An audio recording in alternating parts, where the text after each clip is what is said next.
The soldiers had been hunting him for months.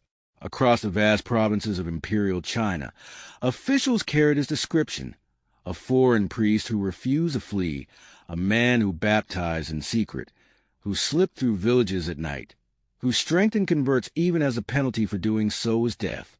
For 30 years he survived storms, betrayals, exhaustion, and constant pursuit.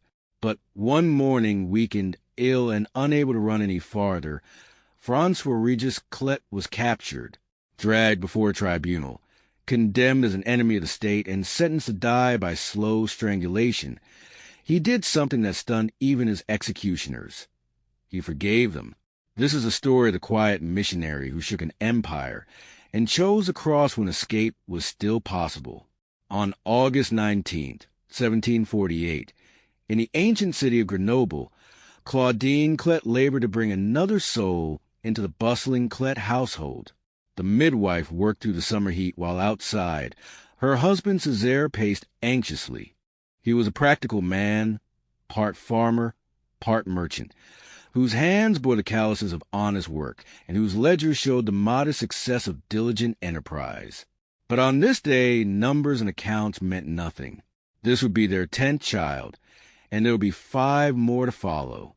15 children in all, a testament to both the vigor of the age and the deep Catholic faith that animated their home. When the baby's cry finally pierced the air, Césaire made a decision that would echo through eternity. They would name this boy François-Régis, after a saint who had been canonized just 12 years earlier, Jean-François Régis, the great Jesuit missionary who had walked these very alpine regions, bringing the gospel to remote villages and converting countless Huguenots. The parents could not have known that in choosing this name, they were prophetically marking their son for a missionary destiny that would take him far beyond the mountains of their homeland. The Grenoble of young François-Régis's childhood was a city alive with contradictions. Ancient ramparts encircled streets where Enlightenment ideas were beginning to seep into coffee houses and salons, yet the overwhelming majority of its citizens remained devoutly Catholic. The Clet home reflected this tension. It was a place where faith was not merely practiced, but lived, breathed, absorbed into the very rhythm of daily existence. Morning prayers, evening rosaries, the rhythm of the liturgical year. These were as natural to the Clet children as eating and sleeping. But what set this particular household apart was the extraordinary religious fruitfulness that would emerge from it. In the years to come, the Clet home would send forth not just one consecrated soul, but 5. An older brother would take priestly vows. A sister would disappear behind the veiled walls of a Carmelite convent, embracing a life of perpetual prayer and penance. Another brother would enter the austere silence of a Carthusian monastery. Another sister would likewise choose the religious life. And François-Régis? His path would lead through halls of learning, across tempestuous seas, into an empire that viewed his very presence as a crime worthy of death. Yet as a boy, François-Régis seemed unremarkable among his many siblings. He was neither the eldest nor the youngest, neither particularly robust nor notably frail. What distinguished him was something quieter, something that his parents and teachers gradually noticed, an unusual gravity of spirit, a contemplative quality that set him apart even in a household where piety was a norm. His education began at the Royal College of Grenoble, an institution founded by the Jesuits that represented the finest educational tradition of Catholic France. Here, amid the rigorous classical curriculum, something awakened in the young student. His teachers marveled at his capacity for learning. He absorbed theology, philosophy, languages, and moral reasoning with such facility that he seemed to possess an encyclopedic mind. But it was not mere intellectual prowess that marked him. Rather, it was the way he integrated all learning into a coherent vision of truth, beauty, and goodness that pointed always toward God. During these formative years, François-Régis began to sense a stirring in his soul. It was not dramatic or sudden. No voices from heaven, no miraculous visions.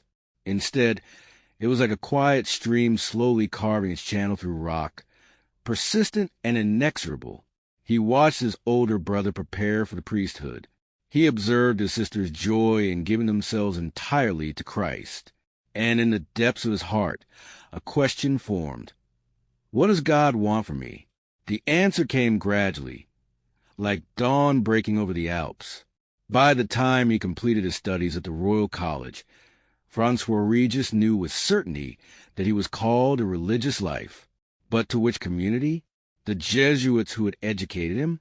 The Carthusians where his brother kept silence? It was then that he encountered the congregation of the mission, the Vincentians, founded by the great Saint Vincent de Paul. Here was a community devoted to evangelizing the poor, to forming good priests, to going wherever the gospel most needed to be preached. Something in this mission resonated deep within the young man's soul. On March 6, 1769, at the age of 21, François-Régis Clet walked through the doors of the Vincentian novitiate in Lyons. It was a moment of both ending and beginning. He left behind the comfortable middle-class life of the Clet household, the familiar streets of Grenoble, the company of his many siblings. He entered a new family, a family bound not by blood but by vows, not by inheritance but by a shared mission to serve Christ and the poor. The novitiate tested him in ways the Royal College never had. The intellectual challenges were familiar enough, but now came the deeper work of interior formation, hour after hour in the chapel, learning the rhythm of communal prayer, days of manual labor that humbled the educated mind, long periods of silence that forced him to confront himself without distraction, and always the call to self-emptying, to that charity which Vincent de Paul had made the hallmark of his spiritual children.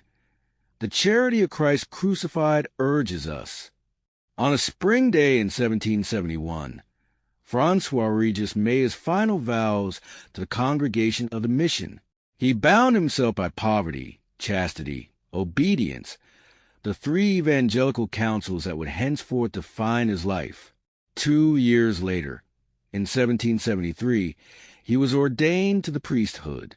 The young man who had once played in the shadow of Alpine peaks now stood at the altar, his hands anointed with sacred chrism, empowered to confect the Eucharist, to absolve sins, to preach the gospel with authority. His superiors, recognizing his exceptional gifts, assigned him to teach moral theology at the Vincentian Seminary in Annecy. It was work perfectly suited to his talents. Father Clet proved to be a brilliant professor, capable of navigating the most complex ethical questions with both rigor and pastoral sensitivity. His students nicknamed him the Walking Library because of his seemingly unlimited knowledge of theology, philosophy, and canon law. He could cite the fathers of the church from memory, parse intricate cases of conscience, and always bring the discussion back to the practical question. How does this help us to love God and serve souls? For 15 years, Father Clet labored in this hidden apostolate. He rose to become rector of the seminary in 1786, responsible not just for teaching, but for the entire formation of future priests. In 1788, his reputation was such that he was called to Paris to participate in the election of the new superior general of the Vincentians. It seemed he was marked for continued leadership in France, perhaps eventually becoming provincial superior or even a successor to St. Vincent himself. But even as Father Clet excelled in his academic duties, even as honors and responsibilities accumulated, something else was happening in the depths of his prayer. That quiet stream that had first led him to religious life was carving a new channel, pointing him toward a horizon he could barely imagine. In the chapel, in the silent hours before dawn, a hunger was growing, not for honor or advancement, but for something more radical, more total, more dangerous. China. The word began to echo in his prayers like a summons he could not silence. China, that vast empire at the other end of the world, where Jesuit missionaries had penetrated centuries before, but where the faith still struggled to take root. China, where believers were persecuted, where foreign priests risked death merely by being present.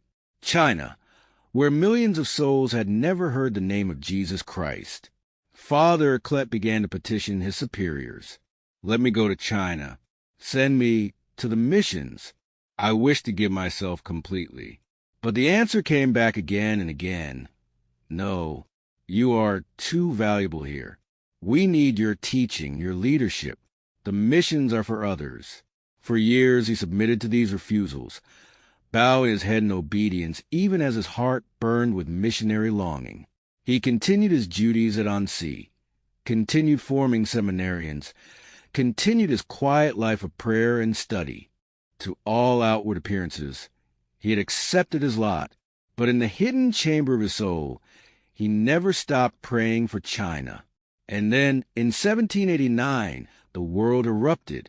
The French Revolution began as a political upheaval, but quickly metastasized into a war against the church itself. Monasteries were suppressed, religious houses ransacked, priests and nuns forced to flee or face the guillotine. The very social order that had sustained Catholic life in France for 1,000 years collapsed in a matter of months. Father Clet watched as everything he had known crumbled, his seminary, his order's institutions, the whole edifice of religious life in France. By 1791, religious life in revolutionary France had become untenable. The Vincentians, like all religious congregations, saw their houses confiscated and their members scattered. It was in this moment of chaos that the superior general made a fateful decision. 3 Vincentians would be sent to China to reinforce the struggling mission there.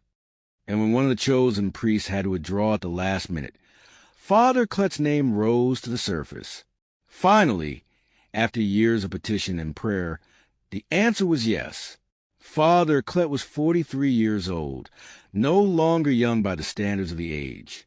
A confrere wrote of him, "He has everything you could ask for: holiness, learning, health, and charm." But Father Clet himself knew the magnitude of what lay ahead. This was no brief assignment. Once he left for China, he would never return. The journey alone could kill him. 6 months at sea, tempests, pirates, disease.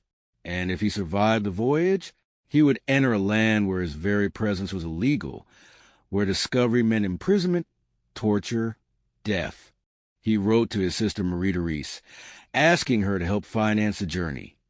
You can easily imagine that a journey as long as the one I'm making calls for an exceptional sum of money. I need 1,000 francs. I could, of course, be making a mistake, but at least I'm in good faith. If God doesn't bless my attempt, I'll cut my losses, admit I was wrong, and in future be more on my guard against the illusion of my imagination or vanity. The experience will teach me a bit of sense. There was a poignant humility in those words. The great professor, the walking library, admitting he might be wrong, might be following an illusion, but beneath the self-deprecation burned an unshakable conviction. This was no illusion. This was God's call, finally answered after years of patient waiting. In July 1789, Father François-Régis Clet boarded a ship bound for the Far East. As the French coastline receded behind him, he was leaving behind everything familiar: his homeland, his language, his culture, the grave where his parents lay, the siblings he would never see again. Before him stretched 6 months of oceanic uncertainty, and beyond that, a destiny he could neither predict nor control. He was sailing toward martyrdom, though he did not know it yet. The rope, the cross, the threefold strangulation, all of that awaited him nearly 3 decades in the future. But on that July day in 1789, as wind filled the sails and the ship pitched on the Atlantic swells, Father Clet simply stood at the rail, rosary beads moving through his fingers, praying for the grace to be faithful to whatever God asked of him. The mountains of his childhood were far behind. Ahead lay an empire of 300 million souls, and somewhere in that vast landscape, a wooden cross was already being fashioned, waiting for the day when old French priests would be bound to it and offer the crown of martyrdom. The ship that bore Father Clet away from France in April 1791 was a world unto itself, a floating prison of creaking timbers and salt-stained canvas that would be his home for 6 months. 3 Vincentians made the journey. Father Clet at 43, and 2 young deacons, Louis-François Lamiot and Augustin Louis Pesny, barely out of their 20s and burning with the same missionary fire that had consumed their older companion. Their final night on French soil was spent at the seminary in Vannes, where they were hosted by a fellow priest named Pierre-René Rogue, a professor of dogma whose gentle manner and scholarly bearing reminded Father Clet of his own years in the lecture hall. The men prayed together in the seminary chapel, their voices rising in the evening office as candlelight flickered across ancient stone. None of them could have guessed that within 5 years, Rogue would be dragged to the guillotine, his blood joining the rivers of martyrs' blood that revolutionary France was spilling in those dark days. The terror was just beginning, and the church that had stood for a millennium in France was about to be nearly destroyed. But on that April morning when Father Clet and his companions boarded the vessel at Loyat, such horrors still lay hidden in the future. What lay immediately before them was the Atlantic Ocean in all its merciless vastness. The voyage tested them in ways no seminary training could prepare for. Day after day of violent pitching and rolling, of retching over the rail, of lying in stifling quarters below deck while the ship groaned and shuddered through storms. The drinking water turned brackish. The food, hardtack and salted meat, was barely edible. Disease stalked the passengers. Several died and were wrapped in canvas and committed to the depths with brief prayers. Through it all, Father Clet maintained a rhythm of prayer that had sustained him for 2 decades of religious life. Each morning, rosary beads moving through his fingers, he meditated on the mysteries of Christ's life. Each evening, he examined his conscience, bringing the day's small victories and failures before God. In the suffocating heat of the tropics, in the terror tempest that threatened to split the hull, in the mind-numbing monotony of endless blue horizons, prayer was his anchor. He also used those months to prepare his soul for what awaited. He knew the basics. Christianity had been in China for centuries, brought first by Nestorian monks in the 600s, then by Franciscans in the 1200s, and most successfully by the brilliant Jesuits of the 1500s and 1600s who had penetrated to the very court of the emperor. Men like Matteo Ricci had learned Chinese perfectly, adopted Chinese dress, mastered Confucian classics, and gained the respect of scholars and officials. But periodic persecutions had decimated the mission. Imperial edicts had expelled foreign priests. Chinese Christians had been forced to practice their faith in secret, like the early church hiding in Roman catacombs. Father Clet was sailing into a land where his very existence would be illegal, where every day could bring discovery and death. The question that haunted his prayers during those long weeks at sea was simple. Am I ready to die for Christ? The answer had to be yes, not a theoretical, academic yes, but a yes written in blood and bone. In October 1791, the ship finally dropped anchor at Macau, the tiny Portuguese colony clinging to the southern tip of China. Father Clet stepped onto solid ground for the first time in half a year, his legs unsteady, his body lean from months of poor rations, but his spirit ablaze. Here, in this strange amalgam of European and Asian cultures, he would spend the next year preparing for his mission. The first task was language. Father Clet, the walking library who could cite Latin authors from memory and parse the most intricate Greek theological texts, discovered his chagrin that Chinese utterly defeated him. The tonal nature of Mandarin, where the same syllable pronounced in different tones meant completely different things, baffled his Western ear. The characters, those thousands upon thousands of elegant pictographs, swam before his eyes in bewildering complexity. Day after day he sat with tutors, repeating phrases, practicing tones, copying characters until his hand cramped. It was humbling beyond description. The brilliant professor reduced to a stammering child, unable to express even simple thoughts. His companions, the young deacons Lamiot and Pesny, seemed to pick up the language more quickly, their youthful minds more plastic. Father Clet persisted with dogged determination, but the truth was inescapable. He would never master Chinese. For the rest of his life in China, he would speak the language haltingly, imperfectly, always dependent on interpreters for the deeper conversations, always painfully aware of his limitations. But God's providence had a purpose even in this humiliation.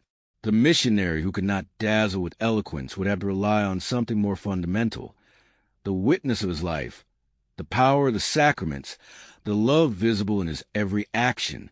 In October 1792, a full 18 months after leaving France, Father Clet finally reached his assigned mission field. Kiangsi Province, a vast rural region where Christianity had been planted decades before but had languished without pastoral care. He wrote to his sister Marie-Therese with characteristic understatement. "At the moment I'm living in a house which is rather large but totally dilapidated. They're going to start repairing it at once, and as it's wooden it won't be unhealthy in the winter, which, anyway, isn't very bad in these parts. A new life is starting for me, reawakening religion in former Christians who have been left to themselves for several years, and also converting pagans. That, I hope, will be my work till death." A new life indeed. Father Clet was the only European in an area of hundreds of square miles. He adopted Chinese dress, the long robes, the distinctive hat, becoming outwardly indistinguishable from the local population. He ate Chinese food, slept on a Chinese bed, learned Chinese customs. It was a complete immersion, a death to his French identity and a rebirth as a Chinese Christian. The work was crushing in its demands. Villages scattered across mountainous terrain, accessible only by foot along narrow paths. Christians who had been without sacraments for years, their faith kept alive by elderly catechists. Pagans who had never heard the name of Jesus. Father Clet walked from village to village, his legs aching from the constant climbing, baptizing infants, hearing confessions that went on for hours, celebrating Mass in humble homes where the altar was a rough wooden table and the congregation squeezed into whatever space available. In his first year, despite his poor Chinese, he baptized at least 100 souls. But the number was less important than the transformation he witnessed in individual hearts. There was the elderly farmer who wept during his first confession in a decade. The young mother who brought her newborn child to be baptized, her face radiant with joy. The Buddhist scholar who, after months of conversation and prayer, finally accepted Christ and was immersed in the baptismal waters, emerging as a new creation. In 1793, Father Clet received new orders. He was to move to Hokwang Province, later divided into Hubei and Hunan, where 2 Chinese Vincentian priests were laboring. It seemed a providential arrangement. He would work alongside men who knew the language and culture intimately, complementing his own weaknesses with their strengths. But within a year of his arrival, both Chinese priests were dead. One perished in prison, arrested during a wave of persecution, and dying from the brutal conditions. The other literally worked himself to death, his body giving out from exhaustion after years of ceaseless ministry to the vast scattered flock. Father Clet found himself alone again, but this time with even more daunting responsibility. He was now superior to the entire Vincentian mission in the region, overseeing scattered missionaries across a territory of 270,000 square miles. The weight of it nearly crushed him. He was in his mid-40s now, his body already showing the wear of constant travel and poor nutrition. The language still eluded him. The cultural barrier seemed insurmountable. And now he bore responsibility not just for his own ministry, but for coordinating the work of others, developing standards for sacramental practice and catechetical instruction, ensuring uniformity across a region larger than France itself.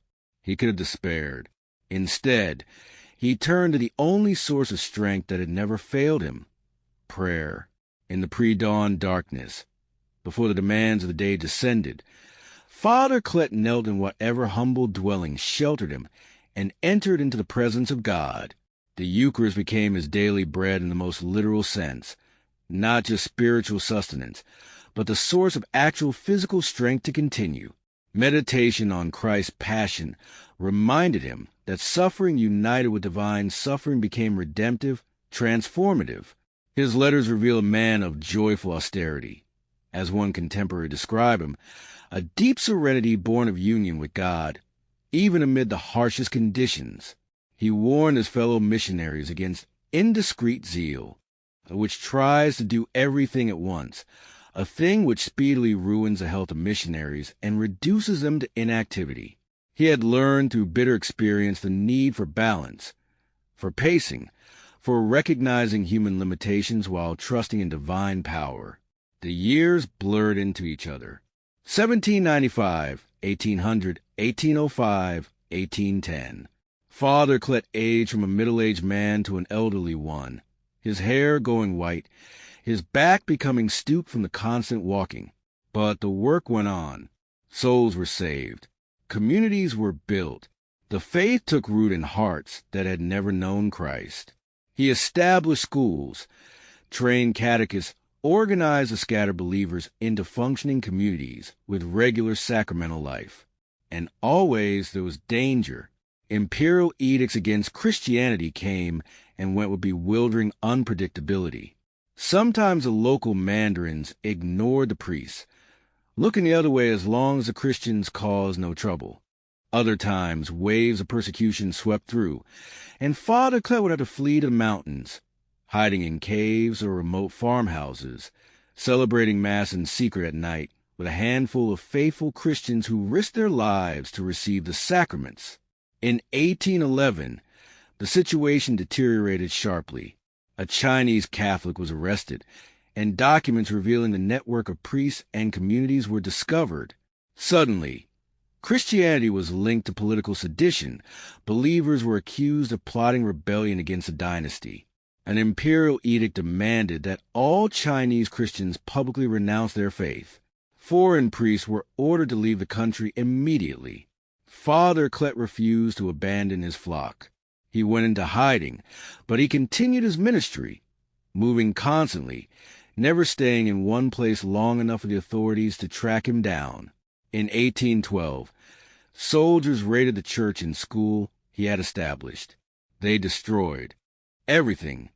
The church building reduced to rubble, the school burned, the precious liturgical vessels and books scattered or stolen. Father Clet watched from hiding as flames consumed the work of years. But even this devastation could not break his spirit. A rope of 3 strands is not easily broken. He often quoted from Ecclesiastes. Community, mission, prayer, these 3 bound together had sustained him through 2 decades in China. They would sustain him through what lay ahead. For by 1818, a new development sent shockwaves through the Christian community. The emperor had placed a bounty on Father Clet's head, 1,000 taels, a fortune beyond the dreams of most Chinese peasants, for whoever delivered a foreign devil to the authorities. Father Clet was now a hunted man in truth. At 70 years old, he became a fugitive, moving from safe house to safe house in the dead of night, always one step ahead of searchers. The faithful risked everything to shelter him. In mountain caves, in remote farmhouses, in the basements of Christians' homes, the old priest continued his work, celebrating Mass with trembling hands, hearing confessions, baptizing converts, administering last rites to the dying. He knew it could not last forever. The net was tightening. Informants were everywhere. Soldiers combed the countryside. And in the back of his mind, Father Clet carried the certainty that had been growing through his years in China. He would not leave this country alive. The martyrdom he had contemplated as a possibility during that long sea voyage 30 years before was now an approaching inevitability. The question was no longer if, but when, and whether, when the moment came, his courage would hold. Trinity Sunday, June 16, 1819.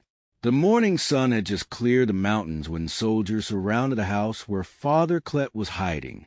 For 3 years he had been a phantom, slipping through the imperial net like water through fingers. But now the trap had sprung shut.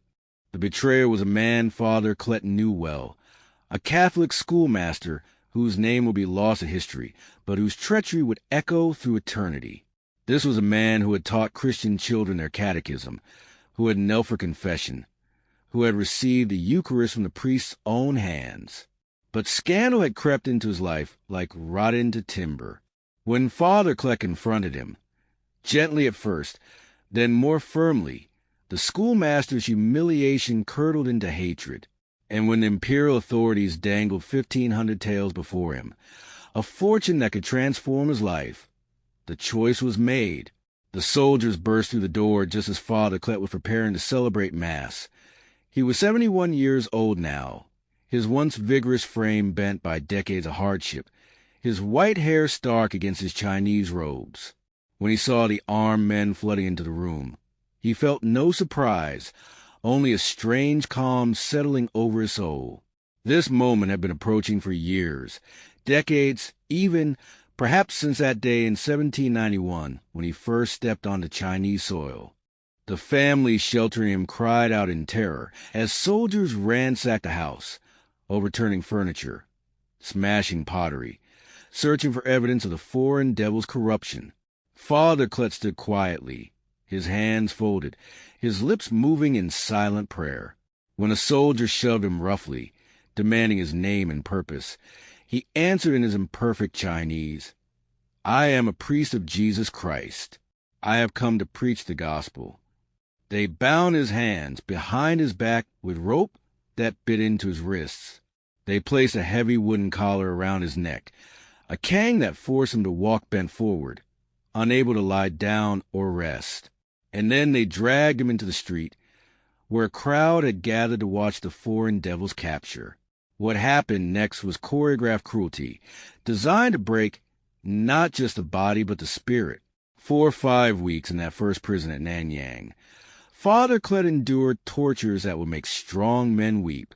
They beat the soles of his feet with bamboo rods until they swelled like melons, and every step became agony. They forced him to kneel for hours on chains laid across sharp bricks, his aged knees grinding against metal and stone. They flogged his back until blood soaked through his robes. They demanded he renounce Christ, reveal the names of all Christians, betray his mission and his God. Through it all, not one word complaint escaped Father Clet's lips. Not one name was given. The guards, accustomed to prisoners who screamed and begged and eventually broke, were unnerved by this silent old man who absorbed their worst and simply prayed. His lips never stopped moving. His eyes, when they met his torturers, held not hatred but something that looked disturbingly like pity. One day, between beatings, Father Clet managed to speak to one of the magistrates overseeing his case. His voice was hoarse but clear. "My brother, you judge me now. In a short time, my Lord himself will judge you." The magistrate laughed, but uneasily. Within months, that same official would fall from imperial favor and face execution himself. And in his final moments, witnesses said, he remembered the old priest's words. After 5 weeks of unsuccessful torture, the authorities decided to transfer Father Clet to Wuchang, the provincial capital. The journey was 320 miles, 20 days of walking in chains, passing through 27 different prisons, each stop bringing fresh interrogations and fresh humiliations. Father Clet shuffled forward in his shackles, his feet still swollen from the beatings, the cane around his neck a constant weight. Fellow prisoners watched in amazement as the old foreigner maintained his dignity, his prayer, his inexplicable serenity. At one prison stop, another prisoner approached him cautiously. "Old man," the criminal whispered, "what God you serve that gives you such strength?" Father Clet smiled, actually smiled despite everything. "Jesus Christ," he said, "the God who was tortured and killed for love of you, the God who rose from the dead. Him I serve." When they finally reached Wuchang, Father Clet discovered he was not alone. In the prison yard, he saw a familiar face. Father Francis Chun, his Chinese confrere, also arrested in the recent wave of persecution. The two priests embraced, weeping, and even more miraculous. Here in Wuchang, the prison authorities were less zealous. They allowed the Christian prisoners to gather for prayer. A local priest, risking his life, smuggled himself into the prison disguised as a visitor and brought them the Eucharist. For the first time in months, Father Clet received communion. As the host touched his tongue, tears streamed down his weathered face. He was sustained again by the body and blood of Christ, the same Christ who had sustained martyrs in Roman amphitheaters, in Japanese torture pits, in dungeons across 2,000 years of persecution. The same Christ who would sustain him to the end. But even in this relative mercy, anguish found Father Clet. Word reached him that Father Lamiot, his young companion from the voyage 30 years ago, now himself an old missionary in Beijing, had also been arrested. Worse, Father Clet was convinced his own responses under interrogation had led to Lamiot's capture. The thought tormented him. In letters smuggled from the prison, he wrote of his guilt, his belief that he had been the instrument of a brother's downfall. He was wrong. Lamiot's arrest had other causes. But Father Clet didn't know that. He carried the weight of imagined betrayal along with the weight of his chains. And in a strange way, this spiritual suffering cut deeper than any physical torture. To think that he, who had given everything for the mission, might have caused harm to a fellow laborer for Christ. It was almost unbearable. On January 1st, 1820, the first day of a new year that Father Clet would not finish, the sentence came down. The tribunal found him guilty of deceiving the Chinese people by preaching Christianity. The penalty, death by strangulation. But imperial law required that the emperor himself approve all death sentences for foreigners. So Father Clet waited, knowing his fate, but not knowing when. He used those final weeks to prepare his soul. In the pre-dawn darkness of his cell, he prayed the prayers that sustained him for 50 years of religious life. He meditated on Christ's passion, the scourging, the crown of thorns, the nails, the lance. He thought of the martyrs who had gone before. Peter crucified upside down, Paul beheaded outside Rome, the countless Christians fed to lions in the Colosseum. Soon he would join that great cloud of witnesses. In a letter to a fellow Vincentian, he wrote, "I prepare for death, often repeating with St. Paul, 'If I live, it is for Jesus Christ, and death will be for me a gain.'" There was no bravado in those words, no theatrical heroism, just the quiet confidence of a man who had spent decades learning to trust God, who had discovered through a lifetime of prayer that Christ was more real than any earthly power, more trustworthy than any human security. On February 17th, word came. The emperor had confirmed the sentence. Tomorrow Father Clet would die. That final night, the old priest knelt in his cell and prayed through the darkness. He prayed for his family in France. Were any of them still alive after the revolution's devastation? He prayed for his fellow Vincentians scattered across China. He prayed for the Christians who would be left without shepherds. He prayed for his betrayer, that wretched schoolmaster, asking God to forgive him and grant him repentance. He prayed for his executioners, for the emperor, for all of China, that Christ might one day be known and loved in this vast empire. As dawn broke on February 18th, 1820, soldiers came to the cell. They bound Father Clet's arms and led him through the prison gates into the gray morning. The execution ground lay on the outskirts of Wuchang, a barren place where criminals met their end. A crowd had gathered, some curious, some hostile, some secretly sympathetic Christians who had come to witness their spiritual father's final testimony. In the center of the execution ground stood a wooden stake shaped like a cross, driven deep into the earth. Father Clet was led to it, his legs barely supporting him after months of imprisonment.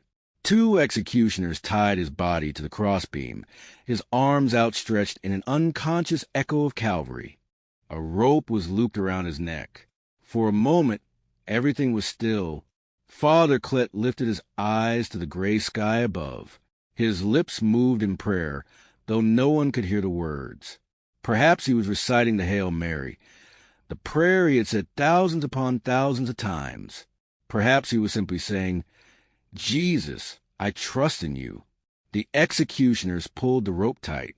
Father Clet's body convulsed as air was cut off, his lungs screaming for oxygen. The agony was excruciating. Death by strangulation is not quick.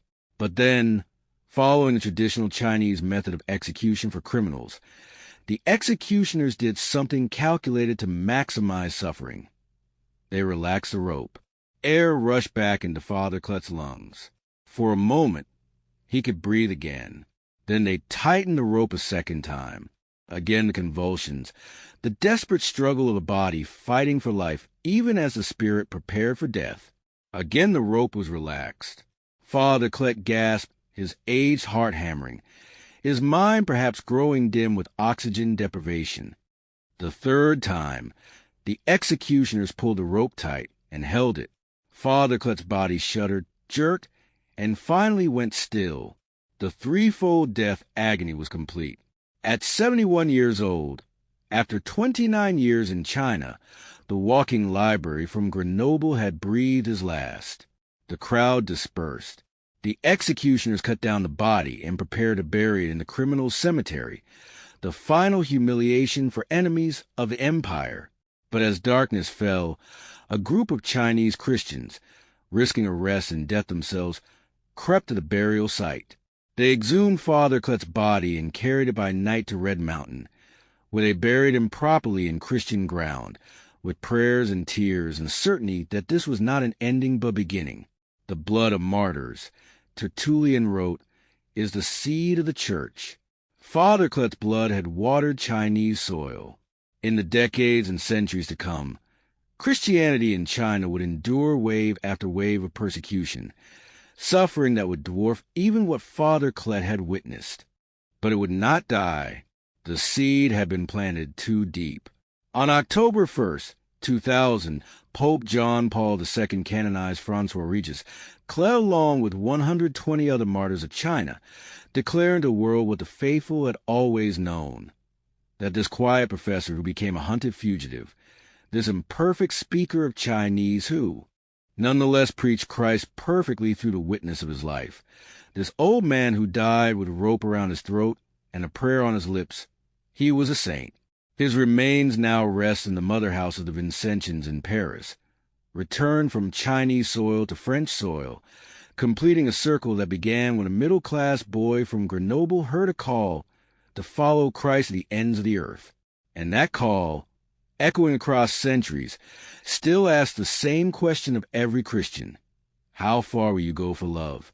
For Father Clet, the answer was clear: to the cross, to the end, to the very limits of what love demands. And there, strangled on a stake in a foreign land, he discovered what all the martyrs discover, that to lose your life for Christ's sake is to find it, that to die for the gospel is to live forever, that the greatest love of all is to lay down your life for your friends. The rope tightened for the third time, and Father François-Régis Clet went home to God he had served so faithfully for so long. His mission was complete.